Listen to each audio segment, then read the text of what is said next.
Hello, I'm Stuart Baskin, pastor of First Presbyterian Church of Tyler, Texas, and this is your daily devotional for Thursday, July 27th, 2023.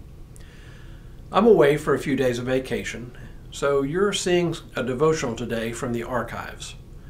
Out of curiosity, I looked at the devotionals that have been viewed the most.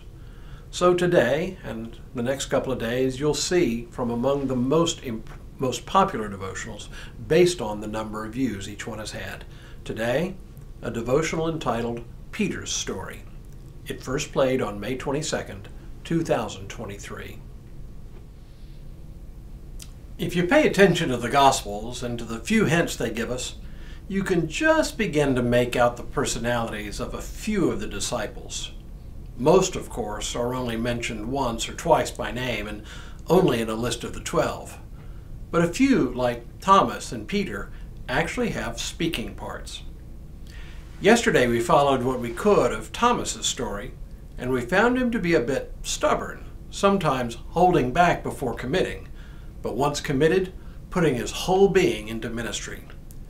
Today we take a look at Peter, whose story and personality seem different from Thomas's, in a way that I find comforting.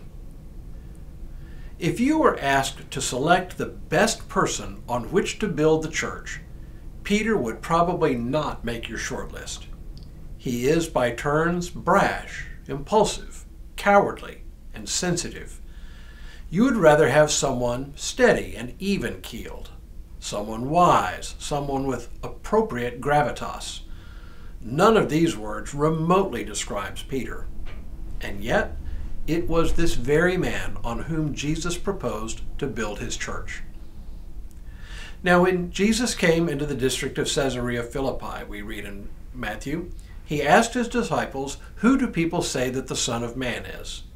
And they said, "Some say John the Baptist, and others Elijah, and still others Jeremiah or one of the prophets." He said to them, "But who do you say that I am?" Simon Peter answered, "You are the Messiah, the Son of the living God." And Jesus answered him, "Blessed are you, Simon, son of Jonah, for flesh and blood has not revealed this to you, but my Father in heaven. And I tell you, you are Peter, and on this rock I will build my church, and the gates of Hades will not prevail against it. I will give you the keys of the kingdom of heaven, and whatever you bind on earth will be bound in heaven, and whatever you loose on earth will be loosed in heaven." What is so curious about this is that Peter did not seem to be the steadiest, most steadfast disciple. Consider these incidents. When Jesus came to the disciples walking on water, the ever-impulsive Peter tried walking on water himself, but began to sink, crying out to Jesus to save him. When Jesus told the disciples he would suffer at the hands of the elders, the chief priests, and the scribes, Peter actually rebuked him. Jesus rebuked Peter in turn, saying, "Get behind me, Satan. You are a stumbling block to me, for you are setting your mind not on divine things, but on human things." After the Last Supper, Jesus tells his disciples they would all desert him. Peter, responding with his characteristic bravado, says, "Though all become deserters because of you, I will never desert you." And even when Jesus tells him he will deny Jesus 3 times before the cock crows, Peter doubles down on his bravado, saying, "Even though I must die with you, I will not deny you." And then, when Jesus is praying in the Garden of Gethsemane, Peter cannot even stay awake with him. And of course, only a few hours later, Peter denies knowing Jesus to those lingering around the house of Caiaphas, the high priest. I could keep on going, but you get the point. On the face of it, Peter is not the one we would choose to found the church. But here's the thing about it. It's not our decision to make. What matters is that Jesus chose him. Why?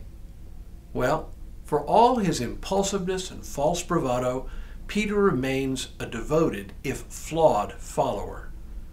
To me, the choice of Peter is of immense comfort. It is clear that Jesus isn't looking for perfection. He's not looking for people with spotless records or stellar reputations.